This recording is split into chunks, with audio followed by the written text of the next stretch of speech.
An island engulfed in tragedy, a bizarre affliction, and self-inflicted wounds. Welcome to Fatal Frame: Mask of the Lunar Eclipse. Developed and published by Koei Tecmo, the Fatal Frame game series, known as Project Zero in Japan, takes inspiration from old Japanese folklore stories and horror films alike, having the player explore many a mansion and town facing ghosts that can only be taken out with the power of photography, all the while exploring the world and discovering the truth behind the fall of what came before. Mask of the Lunar Eclipse originally launched on the Wii way back in 2008 and only in Japan, making this the first official worldwide release. I myself have very little experience with the Fatal Frame games, having played only the original way back on the OG Xbox, but not much more than a few hours. The settings of these games, coupled with my inability to run past ghosts without panicking, are fairly unique in the gaming landscape, and this entry is no different. You'll play through the game's story across multiple characters such as Ruka and Choshiro as they roam the Rogetsu Island in search of answers to the disappearance of all the island's residents and what the Moonlight Curse really is. Join me, the world's #1 sissy, and my mother, who was in the room for some of this, as we journey through this installment setting, Haunted Hospitals and Caves.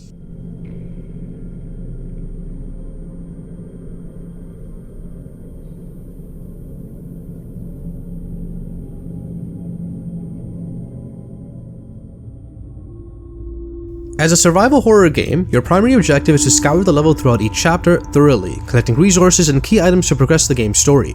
You'll find plenty of notebooks and bloodstained letters filled to the brim with the violent ramblings of the patients forced to stay in tenure or the lifeless nurses following the whims of management.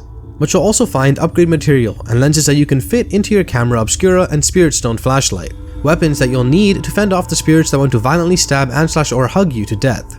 These ghosts can be clobbered by simply taking photos of them at the right time to deal maximum damage, called a Fatal Frame. Yeah. Fatal Frame takes some inspiration from arcade games, offering a score system that rewards damaging multiple enemies per shot, finding collectibles such as the creepy Hozuki dolls that litter the halls, and catching photos of specters and wraiths before they disappear into the nether. Do good and you'll get points you can trade for resources and cosmetics at the save stations scattered throughout the stages. Not only that, but you'll also learn about the ghosts themselves when you snap their picture.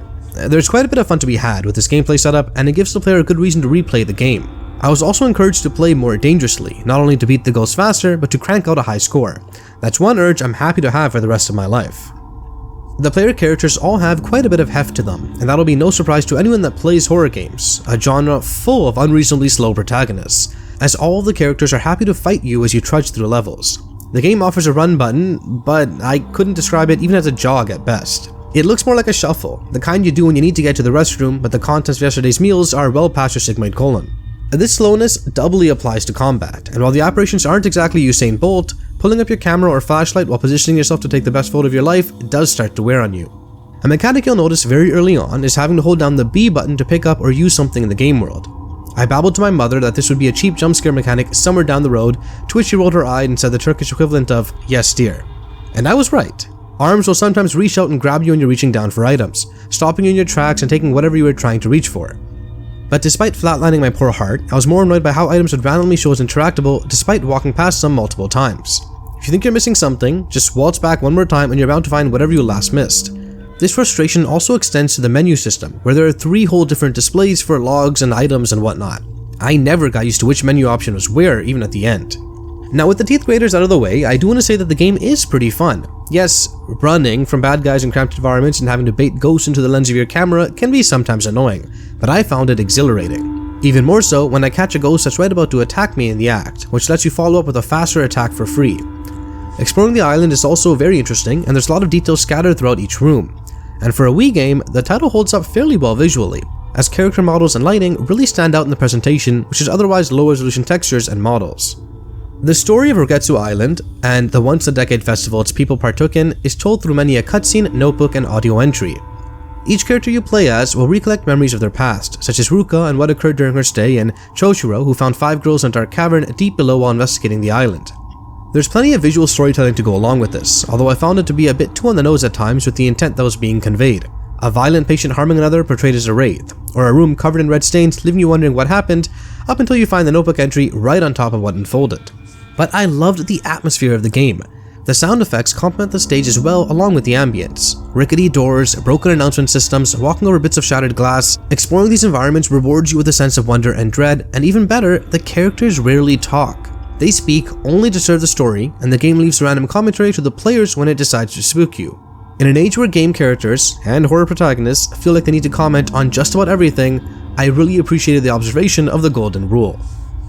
In terms of scariness, well, that really depends on you. Even though I jump at my own shadow, the game isn't that scary. It's more unsettling with the depictions of incomplete and incomprehensible faces and masks lying about, and ghosts that have been stuck in the routine for far too long. There are descriptions of suicide and animal cruelty to boot, which definitely does add to the unpleasantness. But there's nothing truly grotesque or gory. The game wants to spook you through jump scares and a creepy atmosphere. Fatal Frame: Mask of the Lunar Eclipse is a fun romp through old-fashioned Japanese horror. The atmosphere is lovely, well, scary, the story is interesting, and though the gameplay might wear down a bit over time, it's a unique survival horror game that I can recommend to just about anyone.